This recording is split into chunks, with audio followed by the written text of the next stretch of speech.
Christmas Jenny by Mary Wilkins Freeman.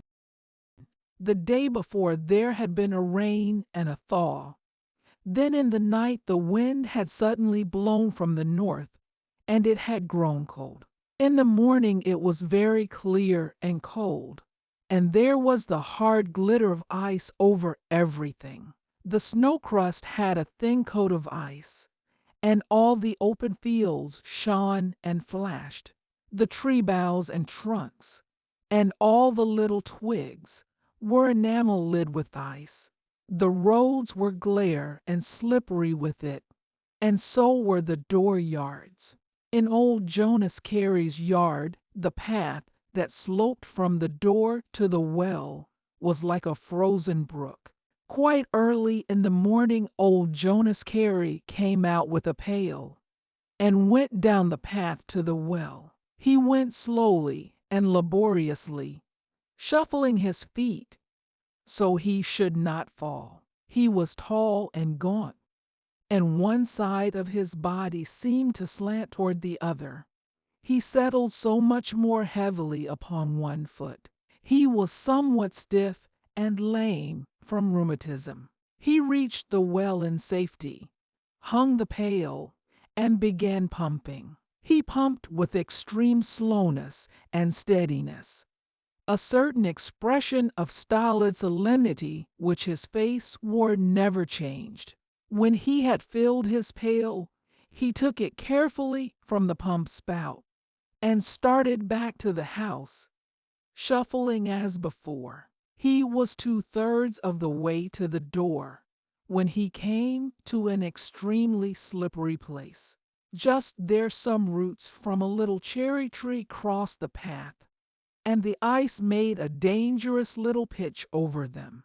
Old Jonas lost his footing and sat down suddenly. The water was all spilled. The house door flew open, and an old woman appeared. "Bo, Jonas, are you hurt?" she cried, blinking wildly and terrifiedly in the brilliant light. The old man never said a word. He sat still and looked straight before him solemnly. "Oh, Jonas, you ain't broke any bones, have you?" The old woman gathered up her skirts and began to edge off the doorstep with trembling knees. Then the old man raised his voice. "Stay where you be," he said imperatively. "Go back into the house." He began to raise himself, one joint at a time, and the old woman went back into the house and looked out of the window at him. When old Jonas finally stood upon his feet, it seemed as if he had actually constructed himself. So piecemeal his rising had been. He went back to the pump, hung the pail under the spout, and filled it. Then he started on the return with more caution than before. When he reached the dangerous place, his feet flew up again. He sat down, and the water was spilled. The old woman appeared in the door. Her dim blue eyes were quite round. Her delicate chin was dropped. "Bo, Jonas, go back," cried the old man, with an imperative jerk of his head toward her, and she retreated. This time he arose more quickly and made quite a lively shuffle back to the pump. But when his pail was filled and he again started on the return, his caution was redoubled. He seemed to scarcely move at all. When he approached the dangerous spot, his progress was hardly more perceptible than a scaly leaf slug's. Repose almost lapped over motion. The old woman in the window watched breathlessly. The slippery place was almost past. The shuffle quickened a little. The old man sat down again, and the tin pail struck the ice with a clatter. The old woman appeared. "Bo, Jonas." Jonas did not look at her. He sat perfectly motionless. "Jonas, are you hurt? Do speak to me for massy's sake." Jonas did not stir. Then the old woman let herself carefully off the step. She squatted down upon the icy path and hitched along to Jonas. She caught hold of his arm. Jonas, you don't feel as if any of your bones were broke, do you? Her voice was almost sobbing. Her small frame was all of a tremble. Go back, said Jonas. That was all he would say. The old woman's tearful entreaties did not move him in the least. Finally, she hitched herself back to the house and took up her station in the window. Once in a while she rapped on the pane and beckoned piteously, but old Jonas Carey sat still. His solemn face was inscrutable. Over his head stretched the icy cherry branches, full of the flicker and dazzle of diamonds. A woodpecker flew into the tree and began tapping at the trunk, but the ice enamel was so hard that he could not get any food. Old Jonas sat so still that he did not mind him. A jay flew on the fence within a few feet of him. A sparrow pecked at some weeds piercing the snow crust beside the door. Over in the east arose the mountain, covered with frosty foliage, full of silver and blue and diamond lights. The air was stinging. Old Jonas paid no attention to anything. He sat there. The old woman ran to the door again. Oh, Jonas, you'll freeze, said in there. She pleaded. Can't you get up? Your bones ain't broke, are they? Jonas was silent. Oh, Jonas, there's Christmas Jenny coming down the road. What do you suppose she'll think?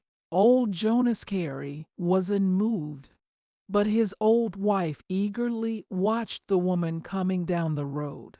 The woman looked oddly at a distance, like a broad green moving bush. She was dragging something green after her too. When she came nearer, one could see that she was laden with evergreen wreath. Her arms were strung with them. Long sprays of ground pine were wound around her shoulders. She carried a basket trailing with them, and holding also many little bouquets of bright-colored, everlasting flowers. She dragged a sled with a small hemlock tree bound upon it. She came along sturdily over the slippery road. When she reached the Carey gate, she stopped and looked over at Jonas. Is he hurt? She sung out to the old woman.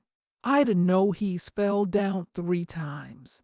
Jenny came through the gate and proceeded straight to Jonas. She left her sled in the road. She stooped, brought her basket on a level with Jonas's head, and gave him a little push with it. What's the matter with ye? Jonas did not wink. Your bones ain't broke, are they? Jenny stood looking at him for a moment. She wore a black hood. Her large face was weather-beaten, deeply tan and retined. Her features were strong, but heavily cut. She made one think of those sylvan faces with features composed of bark wrinkles and knot holes that one can fancy looking out of the trunks of trees. She was not an aged woman, but her hair was iron gray and crinkled as closely as gray moss. Finally she turned toward the house. I'm coming in a minute, she said to Jonas's wife, and trod confidently up the icy steps. Don't you slip, said the old woman tremulously. I ain't afraid of slipping. When they were in the house, she turned around on Mrs. Carey. Don't you fuss. He ain't hurt? No, I don't suppose he is. It's just one of his tantrums. But I'd know what I am going to do. Oh, dear me, Suze, I'd know what I am going to do with him sometimes. Leave him alone, let him set there. Oh, He's tipped all that water over, and I'm afeard he'll freeze down. Oh dear, let him freeze. Don't you fuss, Betsy. I was just go in to get breakfast. Miss Jill she sent us into sausage cakes. I was going to fry 'em, and I just asked him to go out and draw a pail of water, so's to fill up the tea kettle. Oh dear. Jenny set her basket in a chair, strode peremptorily out of the house, picked up the tin pail which lay on its side near Jonas, filled it at the well, and returned. She wholly ignored the old man. When she entered the door, his eyes relaxed their solemn stare at vacancy, and darted a swift glance after her. Now fill up the kettle, and fry the sausages, she said to Mrs. Carey. Though I'm afeard he won't get up, and they'll be cold. Sometimes his tantrums last a considerable while. You see he sot down 3 times, and he's awful mad. I don't see who he thinks he's spittin'.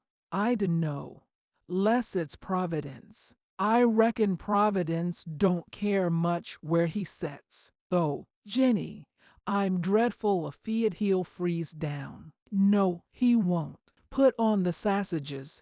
Jonas's wife went about getting out the frying pan, crooning over her complaint all the time. He's dreadful fond of sausages, she said, when the odor of the frying sausages became apparent in the room. He'll smell a man comin', remarked Jenny dryly. He knows there ain't but 2 cakes, and he'll be afeard you'll give me one of 'em. She was right. Before long the 2 women, taking sly peeps from the window, saw old Jonas lumberingly getting up. Don't say nothin' to him about it when he comes in, whispered Jenny. When the old man clumped into the kitchen, neither of the women paid any attention to him. His wife turned the sausages, and Jenny was gathering up her wreaths. Jonas let himself down into a chair and looked at them uneasily. Jenny laid down her wreaths. Going to stay to breakfast, said the old man. Well, I dunno, replied Jenny. Them sausages do smell temptin'. All Jonas's solemnity had vanished. He looked foolish and distressed. Do take off your hood, Jenny urged Betsy. I ain't very fond of sausages myself, and I'd just as lieves you'd have my cake as not. Jenny laughed broadly and good-naturedly, and began gathering up her wreaths again. Law, I don't want your sausage cake, said she. I've had my breakfast. I'm going down to the village to sell my wreaths. Jonas's face lit up. Pleasant day, ain't it? He remarked affably. Jenny grew sober. I don't think it's a very pleasant day. Guess you wouldn't if you was a woodpecker or a blue jay, she replied. Jonas looked at her with stupid inquiry. They can't get no breakfast, said Jenny. They can't get through the ice on the trees. They'll starve if there ain't a thaw pretty soon. I've got to buy 'em something down to the store. I'm goin' to feed a few of them. I ain't goin' to see 'em dyin' in my dooryard if I can help it. I've given 'em all I could spare from my own birds this morning. It's too bad, ain't it? I think it's too bad. I was going to buy me a eucalyptus dress if this freeze hadn't come, but I can't now. What it would cost will save a good many lives. Well, I've got to hurry along if I'm going to get back today. Jenny, surrounded with her trailing masses of green, had to edge herself through the narrow doorway. She went straight to the village and peddled her wares from house to house. She had her regular customers every year, The week before Christmas, she came down from the mountain with her evergreens. She was popularly supposed to earn quite a sum of money in that way. In the summer, she sold vegetables, but the green Christmas traffic was regarded as her legitimate business. It had given her her name among the villagers. However, the fantastic name may have arisen from the popular conception of Jenny's character. She also was considered somewhat fantastic, although there was no doubt of her sanity. In her early youth, she had had an unfortunate love affair that was supposed to have tinctured her whole life with an alien element. Love cracked. People called her Christmas Jenny's kind of love cracked. They said she was Christmas Jenny in midsummer, when she came down the mountain laden with green peas and string beans and summer squashes. She owned a little house and a few acres of cleared land on the mountain, and in one way or another she picked up a living from it. It was noon today before she had sold all her evergreens and started up the mountain road for home. She had laid in a small stock of provisions, and she carried them in the basket which had held the little bunches of life everlasting and amaranth flowers and dried grasses. The road wound along the base of the mountain. She had to follow it about a mile. Then she struck into a cart path which led up to the clearing where her house was. After she passed Jonas Carey's, there were no houses and no people, but she met many living things that she knew. A little field mouse scratching warily from cover to cover, lest his enemies should spy him, had appreciative notice from Jenny Wren. She'd earned her head at the call of a jay, and she caught a glimmer of blue through the dazzling white boughs. She saw with sympathetic eyes a woodpecker drumming on the ice-bound trunk of a tree. Now and then she scattered, with regretful sparseness, some seeds and crumbs from her parcels. At the point where she left the road for the cart path, there was a gap in the woods and a clear view of the village below. She stopped and looked back at it. It was quite a large village. Over it hung a spraying network of frosty branches. The smoke arose straight up from the chimneys. Down in the village street a girl and a young man were walking, talking about her, but she did not know that. The girl was the minister's daughter. She had just become engaged to the young man, and was walking with him in broad daylight with a kind of shamefaced pride. Whenever they met anybody she blushed, and at the same time held up her head proudly, and swung one arm with an airy motion. She chattered glibly and quite loudly to cover her embarrassment. "Yes," she said in a sweet, crisp voice, "Christmas Jenny has just been to the house, and we've bought some wreaths. We're going to hang them in all the front windows. Mother didn't know as we ought to buy them of her. There's so much talk, but I don't believe a word of it, for my part." "What talk?" asked the young man. He held himself very stiff and straight, and never turned his head when he shot swift smiling glances at the girl's pink face. "Why, don't you know? It's down talk. They say she's got a lot of birds and rabbits and things shut up in cages, and half starves them. And then that little deaf and dumb boy, you know they say she treats him dreadfully. They're going to look into it. Father and Deacon Little are going up there this week." "Are they?" said the young man, He was listening to the girl's voice with a sort of rapturous attention, but he had little idea as to what she was saying. As they walked, they faced the mountain. It was only the next day when the Minotaur and Deacon Little made the visit. They started up a flock of sparrows that were feeding by Jenny's door. But the birds did not fly very far. They settled into a tree and watched. Jenny's house was hardly more than a weather-beaten hut, but there was a grapevine trained over one end, and the front yard was tidy. Just before the house stood an all-pine tree. At the rear and on the right stretched the remains of Jenny's last summer's garden, full of plow ridges and glistening corn stubble. Jenny was not at home. The Minotaur knocked and got no response. Finally he lifted the latch, and the two men walked in. The room seemed gloomy after the brilliant light outside.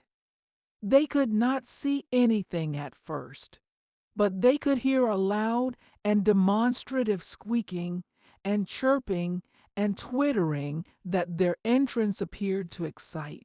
At length a small pink and white face cleared out of the gloom in the chimney corner. It surveyed the visitors with no fear nor surprise, but seemingly with an innocent amiability. "That's the little deaf and dumb boy," said the Minotaur in a subdued voice. The Minotaur was an old man, narrow-shouldered, and clad in long-waisted and crinkly black. Deacon Little reared himself in his sinewy leanness until his head nearly touched the low ceiling. His face was sallow and severely corrugated, but the features were handsome. Both stood staring remorselessly at the little deaf and dumb boy, who looked up in their faces with an expression of delicate wonder and amusement. The little boy was dressed like a girl, in a long blue gingham pinafore. He sat in the midst of a heap of evergreens, which he had been twining into wreaths. His pretty, soft, fair hair was damp, and lay in a very flat and smooth scallop over his full white forehead. "He looks as if he was well cared for," said Deacon Little. Both men spoke in hushed tones. It was hard for them to realize that the boy could not hear, the more so because every time their lips moved his smile deepened. He was not in the least afraid. They moved around the room half guiltily and surveyed everything. It was unlike any apartment that they had ever entered. It had a curious sylvan air. There were heaps of evergreens here and there, and some small green trees leaned in one corner. All around the room, hung on the walls, standing on rude shelves, were little rough cages and hutches, from which the twittering and chirping sounded. They contained forlorn little birds and rabbits and field mice. The birds had rough feathers and small, dejected heads. One rabbit had an injured leg. One field mouse seemed nearly dead. The men eyed them sharply. The Minotaur drew a sigh. The deacon's handsome face looked harder, but they did not say what they thought, on account of the little deaf and dumb boy, whose pleasant blue eyes never left their faces. When they had made the circuit of the room and stood again by the fireplace, he suddenly set up a cry. It was wild and inarticulate, still not wholly dissonant, and it seemed to have a meaning of its own. It united with the cries of the little caged wild creatures, and it was all like a soft clamor of eloquent appeal to the two visitors. But they could not understand it. They stood solemn and perplexed by the fireplace. "Had we better wait till she comes?" asked the Minotaur. I don't know, said Deacon Little. Back of them arose that all mantel shelf. On it were a clock and a candlestick, and regularly laid bunches of brilliant dried flowers, all ready for Jenny to put in her basket and sell. Suddenly there was a quick scrape on the crusty snow outside. The door flew open, and Jonas Carey's wife came in. She had her shawl over her head, and she was panting for breath. She stood before the two men, and a sudden crust of shy formality seemed to form over her. "Good afternoon," she said, in response to their salutations. She looked at them for a moment and tightened her shawl pin. Then the restraint left her. "I knowed you was here," she cried in her weak, vehement voice. "I knowed it. I've heard the talk. I knowed somebody was goin' to come up here and spy her out. I was in Miss Gregg's the other day, and her husband came home. He'd been down to the store, and he said they were talking 'bout Jenny, and sayin' she didn't treat Willie and the birds well, and the town was goin' to look into it. I knowed you was comin' up here when I seed you go by. I told Jonas so, and I knowed she want to home, and there wa'n't nothin' here that could speak, and I told Jonas I was comin'. I couldn't stand it nohow. It's dreadful slippery. I had to go on my hands and knees in some places, and I've sat down twice, but I don't care. I ain't goin' to have you comin' up here to spy on Jenny, and nobody to home that's got any tongue to speak for her." Mrs. Carey stood before them like a ruffled and defiant bird that was frighting herself as well as them with her temerity. She palpitated all over, but there was a fierce look in her dim blue eyes. The minister began a deprecating murmur which the deacon drowned. "You can speak for her all you want to, Mrs. Carey," said he. "We ain't got any objections to hearing it, and we didn't know but what she was home. Do you know what she does with these birds and things? Does with them? Well, I'll tell you what she does with them. She picks 'em up in the woods when they're starvin' and freezin' and half dead, and she brings 'em in here, and takes care of 'em and feeds 'em 'ill they get well, and then she lets 'em go again. That's what she does. You see that rabbit there? Well, he's been in a trap. Somebody wanted to kill the poor little creetur. You see that robin? Somebody fired a gun at him and broke his wing. That's what she does.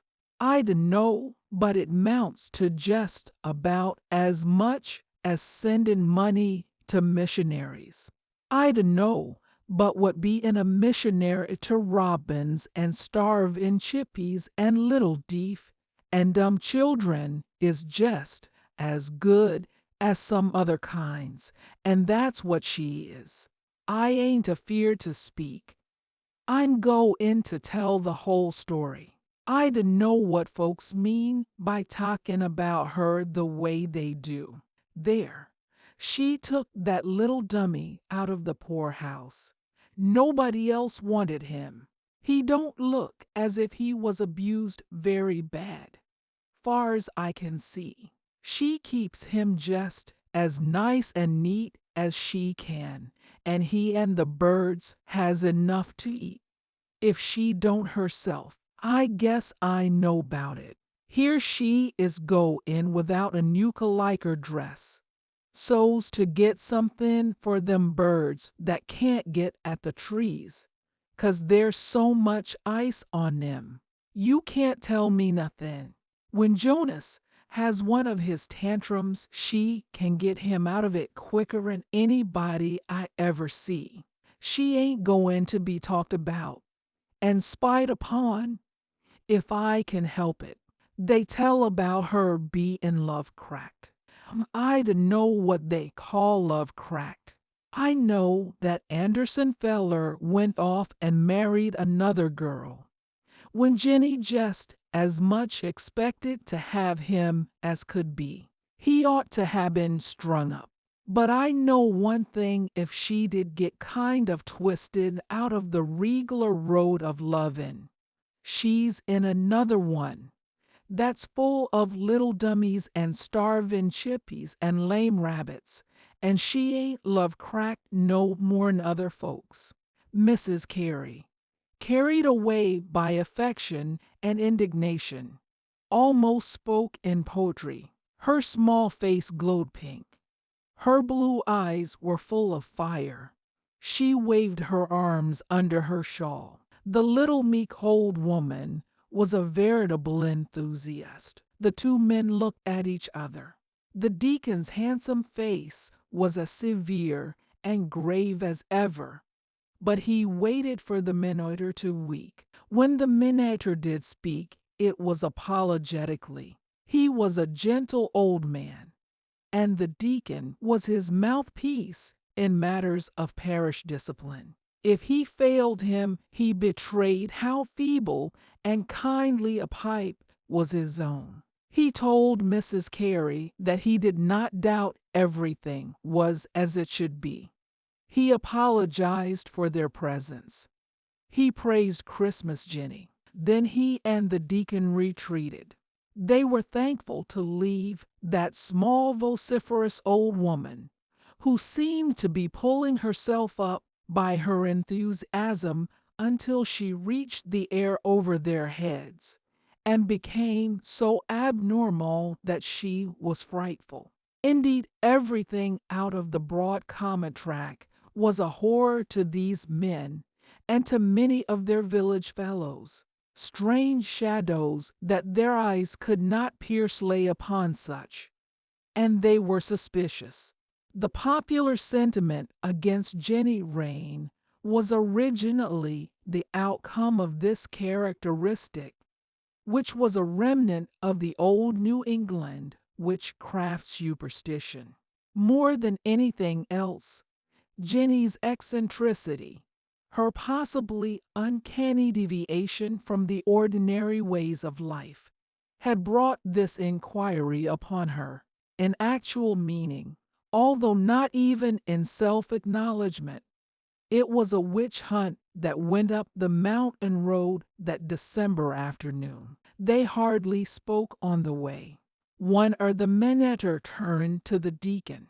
"I rather think there's no occasion for interference," he said, hesitatingly. "I guess there ain't any need of it," answered the deacon. The deacon spoke again when they had nearly reached his own house. "I guess I'll send her up a little something Christmas," said he. Deacon Little was a rich man. "Maybe it would be a good idea," returned the minister. "I'll see what I can do." Christmas was 1 week from that day. On Christmas morning, old Jonas Carey and his wife, dressed in their best clothes, started up the mountain road to Jenny Rain's.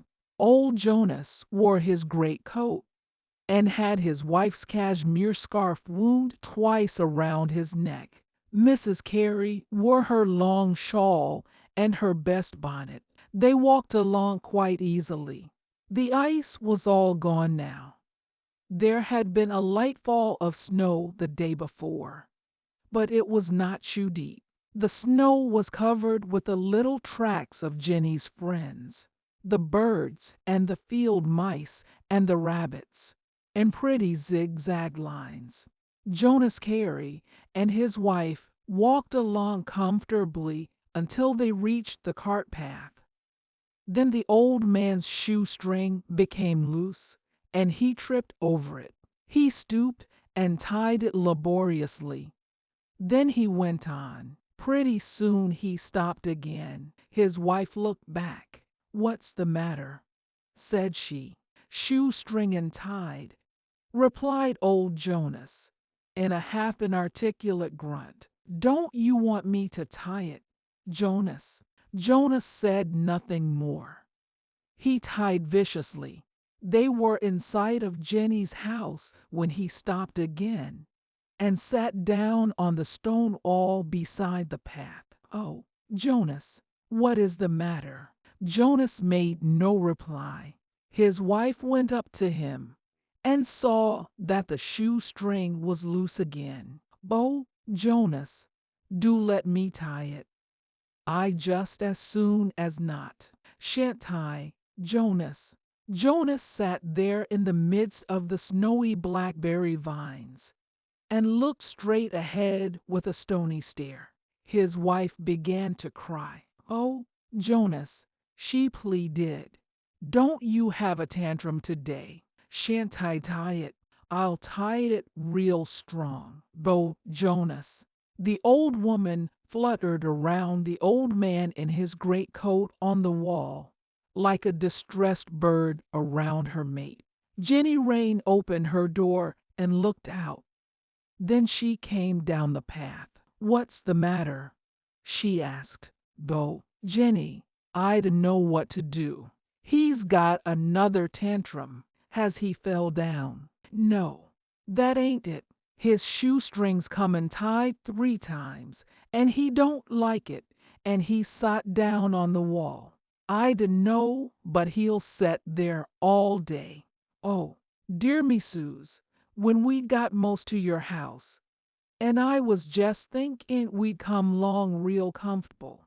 I want to tie it for him, but he won't let me, and I don't darst to when he sets there like that. Go, Jonas, just let me tie it, won't you? I'll tie it real nice and strong, so it won't undo again." Jenny caught hold of her arm. "Come right into the house," said she, in a hearty voice. She quite turned her back upon the figure on the wall. "Oh, Jenny, I can't go in and leave him a settin' there. I shouldn't wonder if he sat there all day. You don't know nothing about it. Sometimes I have to stand and argue with him for hours afore he'll stir. Come right in. The turkey's most done, and we'll set right down as soon as 'tis. It's 'bout the fattest turkey I ever see. I dunno where Deacon Little could ha' got it. The plum pudding's all done, and the vegetables is most ready to take up. Come right in, and we'll have dinner in less than half an hour."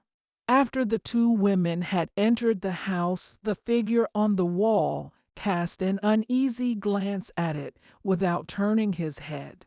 He sniffed a little. It was quite true that he could smell the roasting turkey and the turnip and onions out there. In the house, Mrs. Carey laid aside her bonnet and shawl and put them on the bed in Jenny's little bedroom.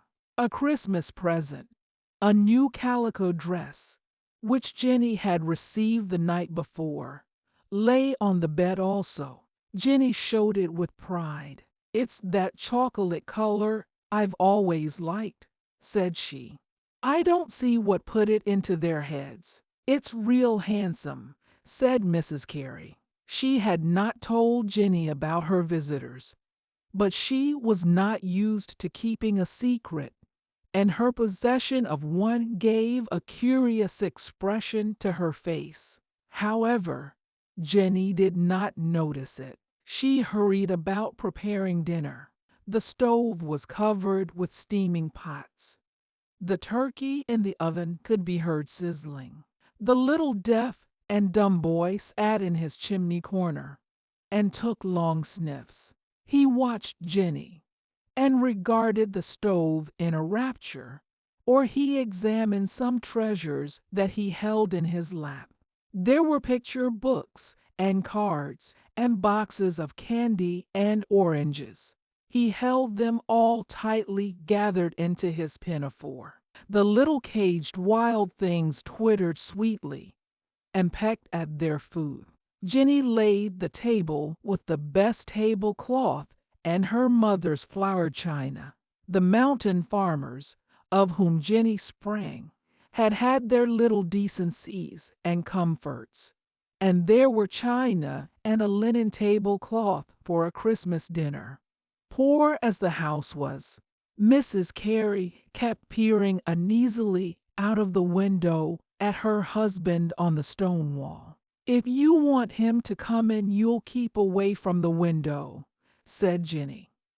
And the old woman settled into a chair near the stove. Very soon the door opened, and Jonas came in. Jenny was bending over the potato kettle, and she did not look around. "You can put his great coat on the bed, if you've a mind to, Mrs. Carey," said she. Jonas got out of his coat and sat down with sober dignity. He had tied his shoestring very neatly and firmly. After a while he looked over at the little deaf and dumb boy, who was smiling at him, and he smiled back again. The Careys stayed until evening. Jenny set her candle in the window to light them down the cart path.